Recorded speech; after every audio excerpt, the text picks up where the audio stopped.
যে কোনো দেশের সাথে কম্পিটিশন দেওয়ার মতো ক্ষমতা তাণ্ডবের আছে।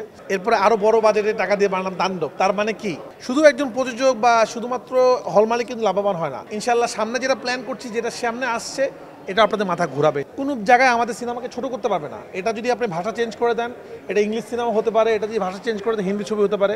এটা টেকনিক্যালি রিচ ছবি, বেস্ট টিম বানিয়েছে। বাংলাদেশ এমনভাবে বানানোর চেষ্টা করেছে আপনি এটাকে ফেলে দিতে পারবেন না। যে কোনো দেশের সাথে কম্পিটিশন দেওয়ার মতো ক্ষমতা তাণ্ডবের আছে। এবং বাংলা ছবি এখন যেরকমভাবে হচ্ছে, আপনারা জানেন কদিন আগে কান ফিল্ম ফেস্টিভ্যালে আমাদের প্রিয় ডিরেক্টর আদনান রাজীবের ছবি গেল। তো বাংলাদেশি ডিরেক্টররা এখন দেখিয়ে দিচ্ছে যে তারা কোনো অংশে কম না, তারা ভালো সিনেমা বানাতে পারে, ভালো সিনেমা বানাচ্ছে। তো হ্যাঁ, সামনে আমাদের পরিকল্পনা আছে বাইরের দেশের সিনেমা যেরকম আসে, আমরাও আমাদের দেশের সিনেমা অন্য ভাষায় রিলিজ করবো অন্য দেশে। এবার আপনারা খেয়াল করে দেখবেন, আমরা কিন্তু হল মালিকদেরকে বলেছিলাম যে আপনাদের হিন্দি সিনেমা নিয়ে আসতে হবে না, বাংলা সিনেমা দিয়ে আপনাদেরকে আমরা ব্যবসা দিব। আমরা কিন্তু সেই কমিটমেন্ট রাখছি, আমরা বাংলা সিনেমা দিয়েই ব্যবসা দিচ্ছি। রেভিনিউ তো ভালোই আছে। দেখেন রেভিনিউটা কীরকম।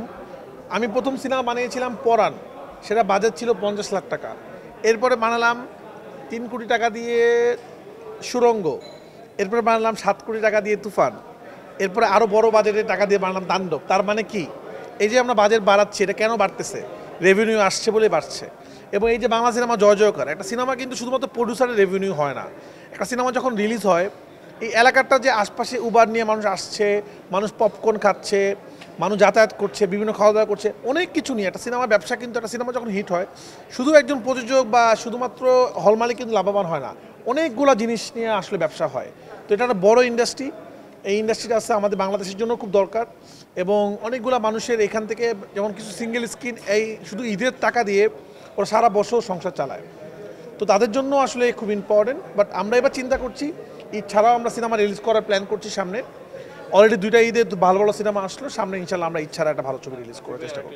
না, আমি কারো উদ্দেশ্যে কিছু বলতে চাই না, আমি কাজ দিয়ে দেখাতে চাই। আমরা যেটা করে দেখিয়েছি এটা বাংলাদেশে কেউ কখনো কল্পনা করে নাই। এবং আমাদের ক্যামিওগুলো যদি আপনি দেখেন, এটা কিন্তু বিষয়টা এরকম না যে হুটহাট করে এসেছে। আমার অন্য সিনেমার গল্প এই গল্পে ঢুকেছে, এই গল্প অন্য সিনেমায় ঢুকেছে, এটাকে বলে ইউনিভার্স। এবং সামনে আমি আরও অনেক কিছু প্ল্যান করছি, যেটা এই সিনেমা দেখার পর যে মানুষ বলছে যে মাথা ঘুরিয়ে গেছে। ইনশাল্লাহ সামনে যেটা প্ল্যান করছি, যেটা সামনে আসছে, এটা আপনাদের মাথা ঘুরাবে ইনশাল্লাহ। সেটা জানি না, ঘুরাবে। দোয়া করবেন আপনাদের জন্য। থ্যাংক ইউ সবাই।